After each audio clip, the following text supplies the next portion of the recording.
So hey guys, welcome to the another blog. तो guys, आज का ब्लॉग स्टार्ट करते हैं इस्कॉन मंदिर से।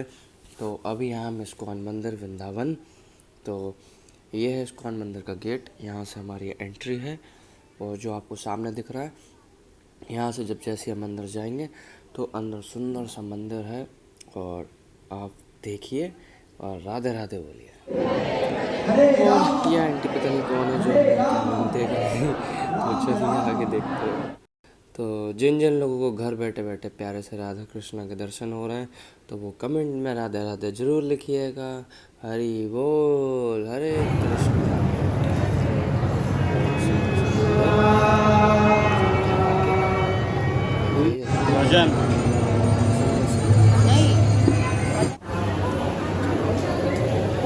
चलो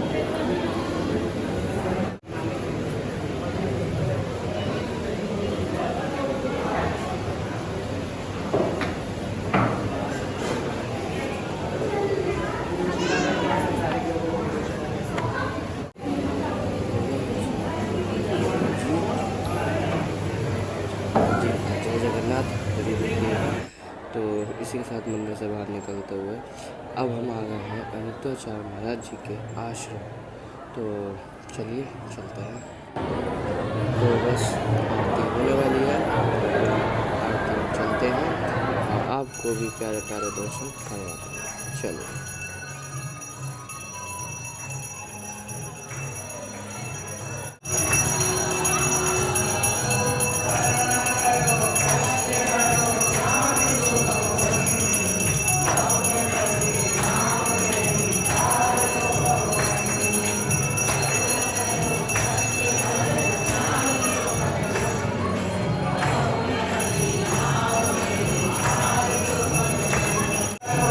तो प्यारी सी आरती अभी हो चुकी है। तो अभी हम आए अनित्याचार्य महाराज जी के आश्रम में, जो है नीचे अंडरग्राउंड।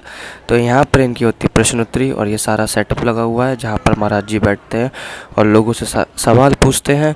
तो इनकी जो प्रश्नोत्तरी है वो आई थिंक 7 से 8 बजे तक होती है या फिर 6 से 7 होती है, पता नहीं है, बट आप देखिए।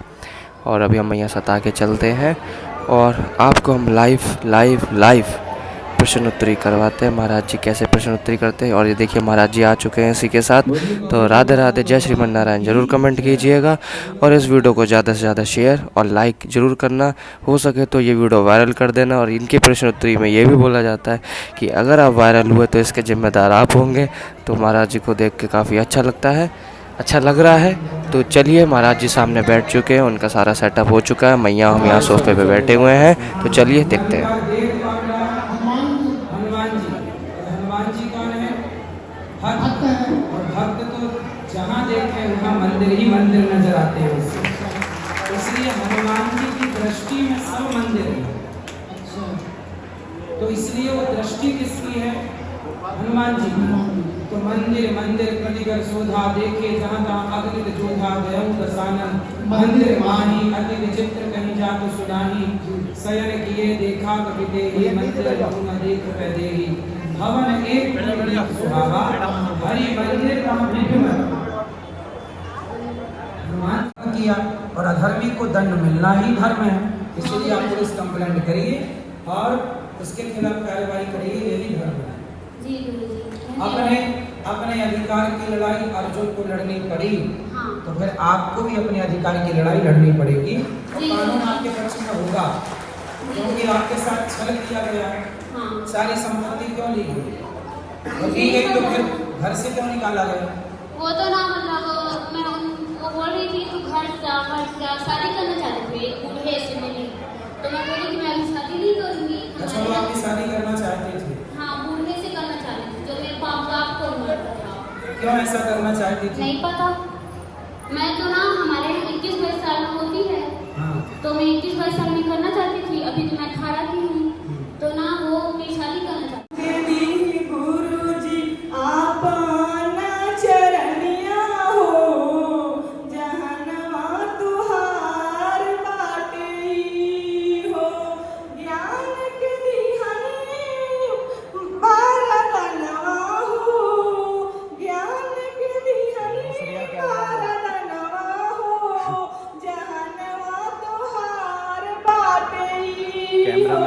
पूजे दी गुरुजी आपना चरनिया हो जहनवा तुहार खाती। सुंदर, बहुत सुंदर। गुरुजी जी देना है आपको। ठीक है, ठीक है। अभी ऊपर बैठेंगे, मिल लीजिएगा आराम से। अभी बैठ जाइए, सुनिए। पत्नी को देता। एक साधु ने कहा कि ये जो तू पाप कर रहा है, इस पाप का फल भोगेगा कौन? तो उस डाकू ने कहा कि मैं धन तो पत्नी को देता हूँ, धन तो पिता को देता हूँ, तो पत्नी और पिता ही भोगेंगे।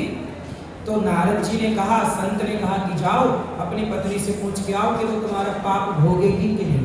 पत्नी से पूछने गया कि सुनो भाग्यवान, सोना चांदी तो बहुत तुमने बांटा, मेरे द्वारा लाया गया, अब ये बताओ कि जो मैंने गला काटा, लोगों को लूटा, वो जो पाप मुझे लगा, क्या वो तुम भोगोगी? पत्नी बोली, प्राणनाथ मैं चाह भी लूं कि आपका पाप भोगूं, लेकिन कोई किसी का पाप भोग नहीं सकता। जिसके पाँव में कांटा लगेगा दर्द उसी को उठाना पड़ेगा। आप चाह करके भी अपने बाप का पाप नहीं भोग सकते या बेटे का पाप नहीं भोग सकते, सबको अपना अपना भोगना पड़ेगा। पत्नी बोली, मैं कैसे भोगूं? तब उसे अक्ल आई कि नहीं नहीं मैंने गलत किया। सोचिए, उसने सारी जिंदगी पाप किया, लेकिन जब उसे लगा कि नहीं मेरी पत्नी मेरा पाप नहीं बांट सकती, मेरा बाप नहीं बांट सकता, मुझे धन सबने बांट लिया, लेकिन मेरा धन सबने बांट लिया। कहते हैं ना, संपत्ति के उत्तराधिकारी बहुत होंगे पर तुम्हारे पाप का उत्तराधिकारी कोई ना होगा। अब तो भोगना पड़ेगा। तब क्या हुआ? उन्होंने कहा कि अब मैं पाप नहीं करूंगा। उन्होंने चोरी करनी बंद कर दी और उन्होंने भगवान का इतना नाम जपा कि उस नाम के बल पर उनके सारे पाप धुल गए और वो बहुत बड़े संत कहलाए, पुण्यात्मा कहलाए। इसका मतलब ये हुआ कि वो पाप करते थे। अब कोई कहे कि 100 बिल्ली खा के चूहे खा के हज को चली, नहीं, उन्होंने पाप किया पर सुधारा तो सुधर गए कि नहीं?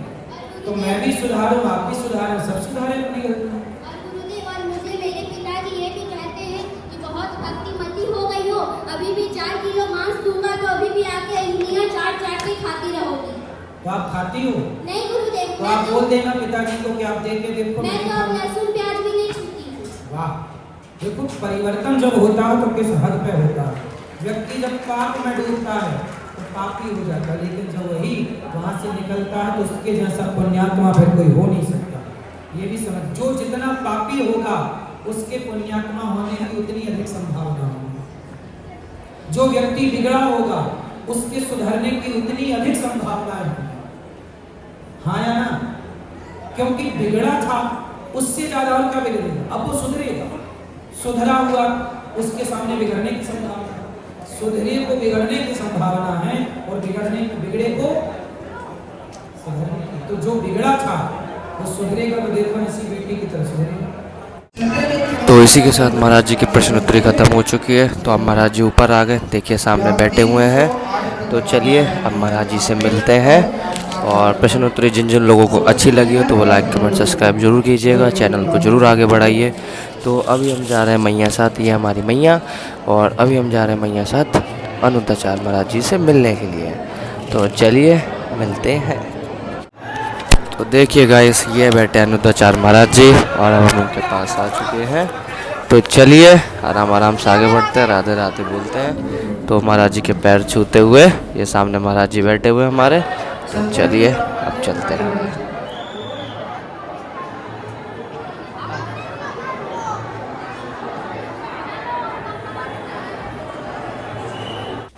तो इसी के साथ गौरी गोपाल आश्रम से बाहर निकलते हुए जो अनुद्धाचार्य महाराज जी का है।